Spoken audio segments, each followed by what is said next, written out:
Hello, my name is Kerrioth, and today we're going to just ramble for a bit because there is a video that was shared on Twitter, and it's not great. It's by a guy who reviews RPG systems, and he did a review of... I can't even say he did a review of like the various RPG systems available for Warhammer 40k. It was more a review of the setting itself, which was largely inaccurate and mostly focused around insisting that the Imperium are Nazis, the Orks are an allegory for immigrants, and the Eldar are basically Native Americans. Oh my god, I'm getting a headache just fucking thinking about it again. And I guess this is like a twofold thing.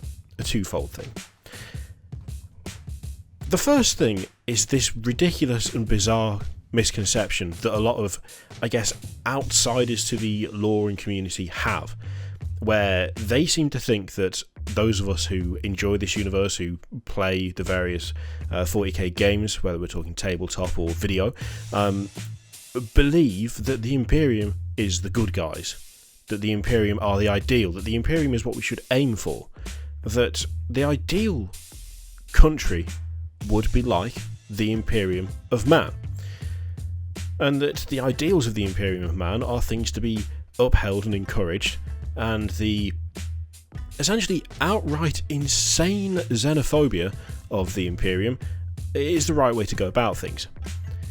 I genuinely don't know where that has come from, because I don't think I've ever spoken to anyone who has sat there and said, well, I mean, a ridiculous number of human beings die in awful ways on a daily basis. There is a literal risk of having your soul perpetually tormented in the warp by demonic forces. You could be torn apart by an orc, you could be psychically annihilated by Eldar, you could, well, I mean, to be honest, the Tau would just shoot you, so really the Tau are the nicest out of all of them. You could be used as a sacrifice by Chaos Space Marines, but, I mean, honestly, the way they're doing things, spot on. Really good, really nice, yeah.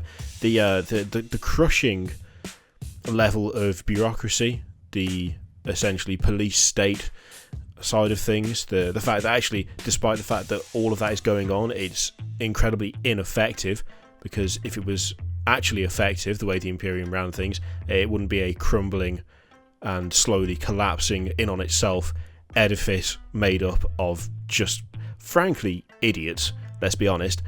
You wouldn't have things like Ganga wars.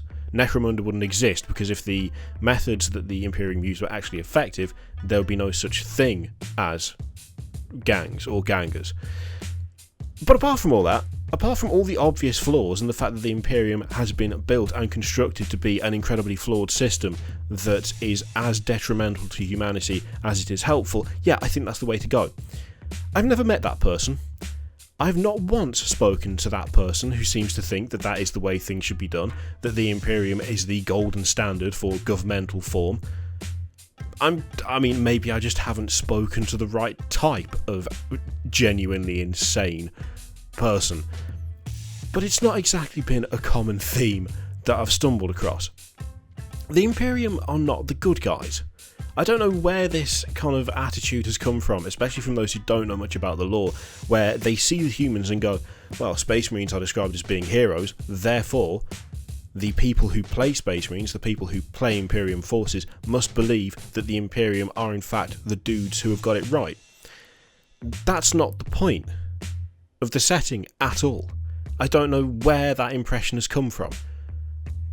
There isn't, frankly, a vast amount of political content for 40k, in my opinion. What it boils down to is cool space knights fighting angry aliens. If you want to boil it all the way down, alternatively, there are cool space knights fighting traitor cool space knights. That's very reductive, obviously, but that's pretty much what you're going to get. The existence of the Orks, as is suggested in this god-awful video that spawned this little rant, they are not an allegory for immigrants, as viewed by the Nazis. I mean, even the way that it's described, the Orks are described by this person as brutal and stupid, for instance. They're definitely brutal. Stupid? That's kind of debatable. This is a race that can take any technology from any other race and, generally speaking, make it function how they want to. They can construct ships out of scrap. That does not strike me as being a particularly stupid thing to be able to do, and yet the Orks are capable of it. I would also argue that the very basis of the Orks is that they are made for war. They are genetically predisposed to war. If they cannot fight against another force in terms of war, they will fight themselves. They're not an allegory for anything. The Orks are the Orks. They are literally a race that exist solely to fight. I'm now trying to rack my brains and think of, outside of fucking Sparta, I can't think of that many cultures that are in existence right now that particularly follow that, and I say Sparta as in they're not around anymore. That's the only one I can think of off the top of my head, and they're not current exactly, are they? Let's be honest. Every race in Warhammer 40k is fucking awful in its own way. Some of them are more comedic awful. The Orks being a good example. The Orks don't really have a political system as much as they have one Ork that is bigger than all the other Orks. It's basically what it boils down to. This guy has fought more, therefore he's the biggest, therefore he's in charge. It's not exactly a game of intrigue, is it? The more he fights, the bigger he gets, and so the more likely he is to be able to lead the other Orks, because if they fight him back, he can beat the shit out of them because he's bigger. That's essentially their system of government, and their entire being, their entire purpose is not to unseat governments, it's not to try and take away land from other people, it's not to try and insinuate their culture into other people's culture. They just want to fight, because that is all they are made for. They are the kind of comedic awful, in a way. They're the daft ones. They're the ones who have a latent psychic field that makes stuff work, even when really it probably shouldn't work as well as it does. They're just idiots who want to fight. That is all they are. Then you get to, the more subtle kind of awful, the Tau, who quite often are described as being like, space communists with technology that could surpass humans. Not really, no. I mean, one of the whole things about the Tau, something that has come out over and over again and has been slowly ramped up, is the sinister nature of their form of organisation, the sinister nature of the Tau themselves, of their ruling caste. The fact that, for the greater good, whilst it may be a very kind of, how light and fluffy statement, is actually enforced by methods that we're not entirely sure about yet, but we're pretty sure, like everything else in the 40k universe, are not good.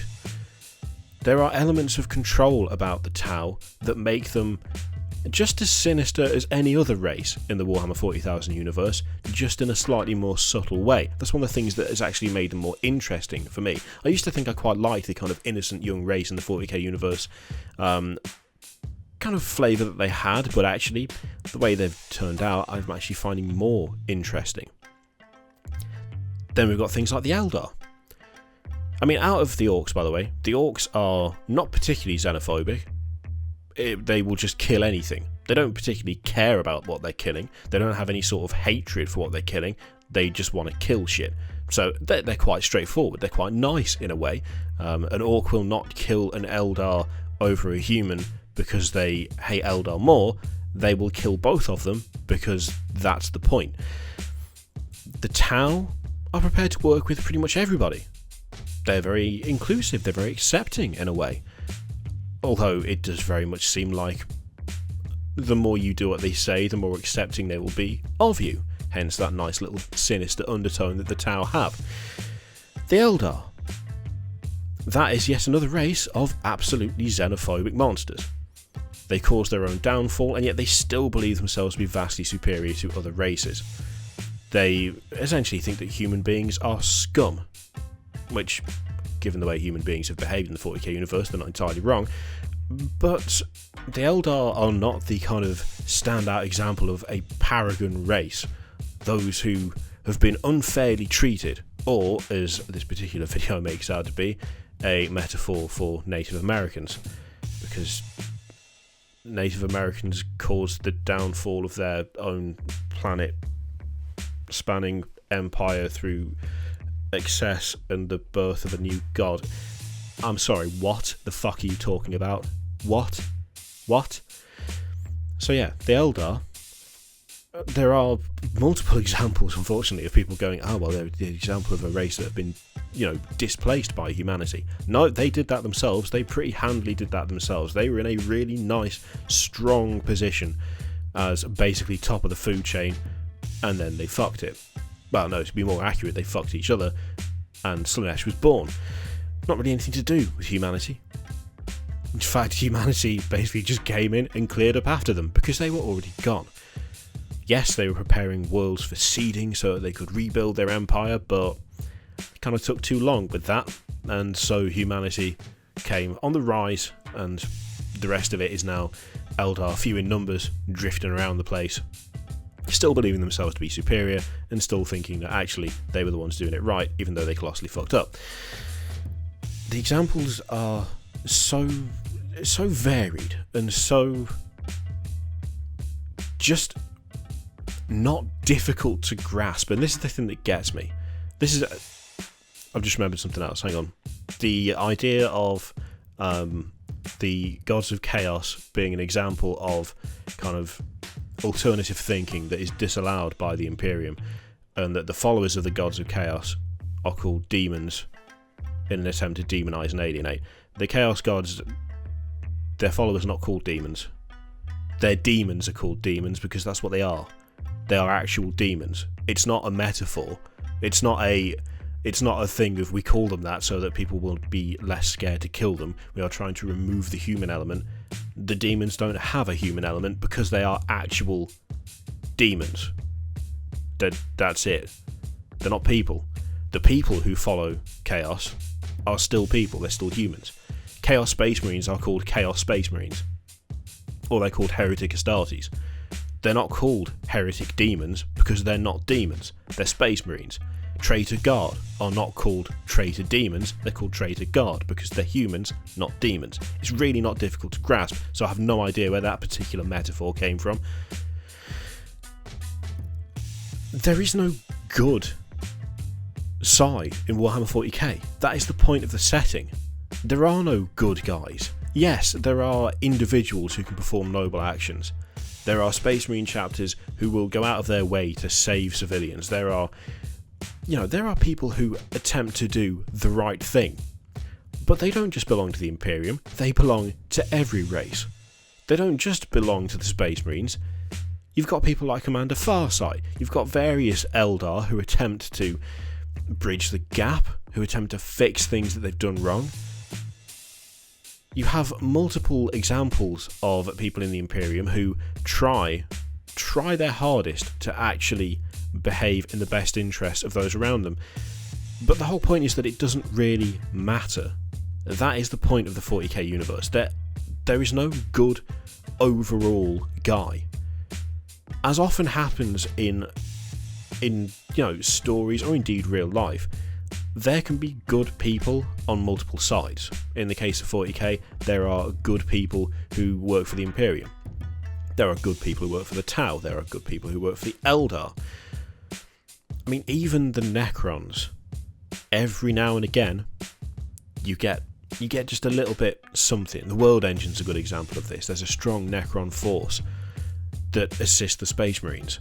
But in terms of governments, in terms of empires, in terms of organisations, in terms of the Imperium, of the Eldar, of the Chaos Space Marines, of Necrons, of Tau, of Tyranids, of Orks, they're all xenophobic. They're all murderers. They are all out to kill because the only way that they can survive is by doing that. It is not a metaphor for the current political climate. It is not a metaphor for some sort of, far-right organisation. It's a universe that is built on the idea of whoever wins, everyone loses. That is the point. So, is 40k some sort of ridiculous kind of metaphor? Is it some sort of allegory? Is it a rallying cry to those who hold a certain viewpoint? Well, no, not really. Not more than any other hobby, not more than any other universe. I mean, Are there people who hold extreme views who follow the 40k universe? Well, yeah, but you can find that in literally every fucking community on Earth. You can find that no matter where you go, you can find people who may hold ideals like that. Does that mean that the actual product itself, that the setting itself, that the games themselves are predisposed to that they have been engineered in order to cultivate that? No, of course it fucking doesn't. Just because someone misinterprets something doesn't mean that the actual universe itself is to blame. It means that person has misinterpreted. I'm not really sure how to end this video because it's just been very rambly and ranty. I will say that probably a good amount of the misunderstanding that comes from the 40k universe is from people who don't actually bother to really research it. That there is a lot of knee-jerk reaction, that people seem to think that actually, you know, looking at a meme and taking it seriously gives you a good insight into the community as a whole, or indeed the universe as a whole. But that's not true. Just with anything in life, if you take a single glance at something and then form your opinion and decide that it's bad, there's a good chance you might have maybe been too hasty. Now, if you research it and all you find is bad apples, all you find is clear, concise and undeniable evidence that something has been constructed in a certain way to encourage certain views, then it's something to be concerned about. Then it's something to talk about. But 40k does not fall under that category. 40k does not even remotely fall under that category. There is no racism in the Imperium. The Imperium is made up of God knows how many planets, all of them with subcultures under theirs. The people that come from Fenris are not the same as the people who come from Baal. The people who come from Baal are not the same people who come from Macragge. The people who come from Macragge were not the same as the people who come from Nuceria. Xenophobia is not a metaphor for anything in Warhammer 40k. Xenophobia is the way that these different empires, these different races, these different groups survive. Because if they just attempted to do nothing, if they just said, no, we shall fight no one, they would get annihilated. The tagline is, in the grim darkness of the far future, there is only war. It is not in the grim darkness of the far future, there are only metaphors for current political systems. Because that's not what the fucking universe is. Anyway, I think I'm going to call it there, because that has gone on for quite a while and it was mostly angry ranting. Thank you very much for watching. As always, feel free to click Patreon, subscribe, videos, all of that shit. Click it if you like, don't click if you don't want to. And I will see you for the next one, whatever the next one turns out to be. Toodaloo.